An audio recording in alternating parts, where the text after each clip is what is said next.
nous voici en présence de l'empereur qui porte le chiffre 4. Nous allons aborder sa symbolique. Alors tout d'abord, l'empereur est le fidèle et fier mari de l'impératrice. D'ailleurs, les deux se regardent, ils forment un couple convergent. Alors, beaucoup de choses sur cette carte, beaucoup de symbolique. Alors, nous allons commencer par ce qui se voit le plus. Donc déjà, c'est un empereur, donc c'est quelqu'un qui a du pouvoir, encore une fois. Donc on retrouve ici ce pouvoir symbolisé par le bâton qu'il tient fièrement dans sa main, avec la croix pour rappeler l'aspect spirituel de son pouvoir. Il possède également une grosse chaîne en or, il possède une ceinture en or aussi, en tout cas couleur jaune dorée. Donc ce sont des aspects de richesse. Il montre en fait l'empereur qu'il est très à l'aise avec les choses matérielles, qu'il sait manipuler la matière. Le 4 est d'ailleurs le symbole de la stabilité, du concret, des choses rationnelles. Cet empereur est mis en position assise, mis en position debout. Il semble prêt à bondir sur le monde. En tout cas, il est dans une position plutôt décontractée. Il montre qu'il est assez à l'aise. Il possède lui aussi un bouclier comme l'impératrice avec un aigle, symbole de pouvoir, sauf que cette fois le bouclier est posé au sol. Donc il n'a plus besoin de se protéger comme l'impératrice. Il est beaucoup plus à l'aise déjà qu'elle, ils se sont plus en sécurité. On voit également qu'il possède des chaussures rouges. Donc tu vas voir plusieurs fois des chaussures rouges dans le tarot. C'est un signe qu'il y a beaucoup d'activité dans ses jambes. Donc il est prêt pour l'action, prêt à bondir sur le monde. Et en même temps, ce n'est pas forcément une carte d'action puisque le 4 représente plutôt un chiffre passif. Il est plutôt dans l'observation des choses terminées. En fait, c'est lui qui donne les ordres, c'est lui qui commande. Il a un compas dans sa coiffe. Le compas qui va être synonyme, symbolique en tout cas, de géométrie, de mathématiques et donc de rationalité.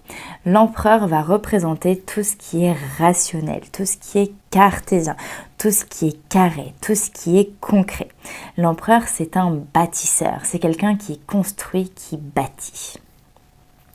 Alors, c'est intéressant de voir qu'il regarde sur la gauche. On pourrait croire qu'en tant que bâtisseur, en tant que constructeur, il regarderait sur la droite. Mais non, le tarot l'a fait regarder sur la gauche. Eh bien, c'est comme s'il admirait l'œuvre qu'il avait déjà construite, dans le sens où l'empereur, c'est un visionnaire, c'est quelqu'un qui voit loin et qui voit déjà, un peu comme dans Astérix Mission Cléopâtre, c'est Cléopâtre qui voit le palais qui sera construit dans 3 mois avec le petit palmier ici.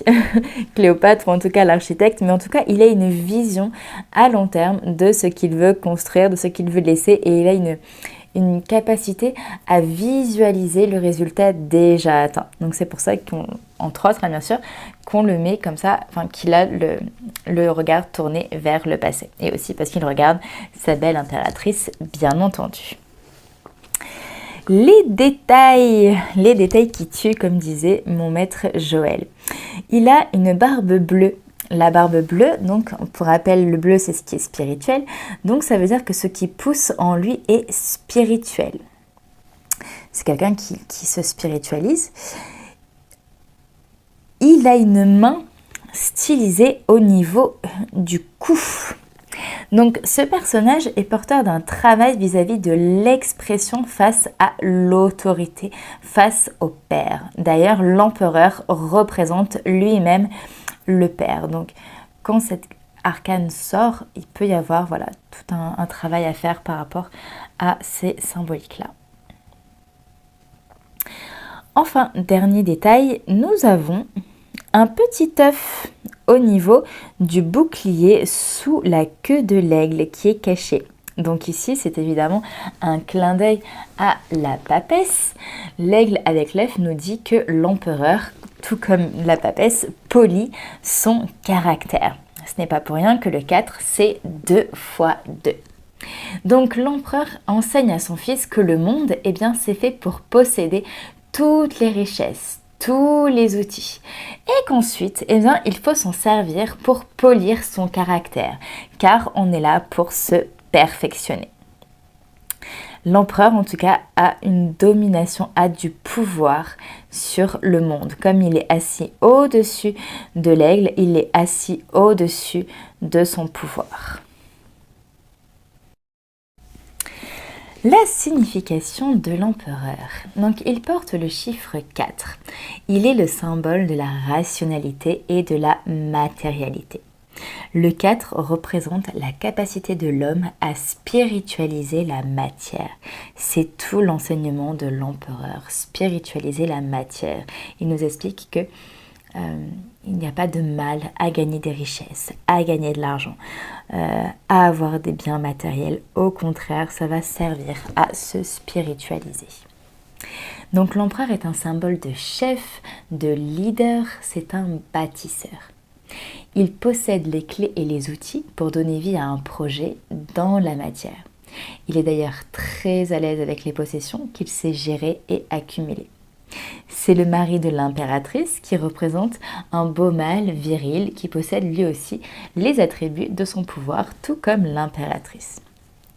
Enfin, l'empereur a une vision. Il a une vision à long terme. Il voit ce qu'il faudrait faire et il donne vie à cette grande vision en donnant des directives, en dirigeant. En termes de personnalité, l'empereur représente le père. En général, il représente un homme adulte, autour de la quarantaine, on va dire. Ça peut être un chef d'entreprise, un dirigeant, un homme d'affaires, une personne cartésienne, responsable, qui va avoir un aspect de leader, qui va être conquérant, visionnaire, bâtisseur. Dans son caractère, c'est une personne qui va être plutôt bienveillante, qui peut être généreuse, organisée, plutôt riche, bon gestionnaire. L'empereur représente le bon père en général. C'est une personne qui a confiance en lui, qui connaît sa valeur, qui sait faire preuve d'autorité, mais d'une autorité qui va être bien placée. Et c'est une personne qui a une certaine faculté, une certaine facilité pour gagner de l'argent, créer et diriger des projets. Voyons maintenant les aspects négatifs de l'empereur, ses parts d'ombre. Quand il est mal vécu, l'empereur peut se transformer dans une personne autoritaire, dans un despote. Quelqu'un qui a un problème avec le père, ça peut devenir un vrai tyran. Ça peut être un opportuniste, ou au contraire quelqu'un qui peut manquer d'ambition. C'est quelqu'un à ce moment-là qui manque de confiance et d'estime en elle-même, qui manque de valeur personnelle. Dans l'aspect négatif, c'est une personne qui est feignante, qui recule devant l'action, qui est inactif et lâche. Il va alors manquer de leadership, il va refuser de prendre ses responsabilités et être désorganisé. C'est également quelqu'un que le cartésianisme peut enfermer, qui va être fermé d'esprit, qui ne va pas vouloir aller plus loin que ce qu'il croit. Les mots-clés rattachés à l'empereur, nous avons la stabilité, la richesse matérielle, le leadership, le management, le stratège, l'autorité, la bienveillance, l'esprit rationnel. Et en aspect négatif, l'autoritarisme, l'instabilité, la lâcheté, l'inaction, l'opportunisme, le manque d'ouverture et le tyrannisme.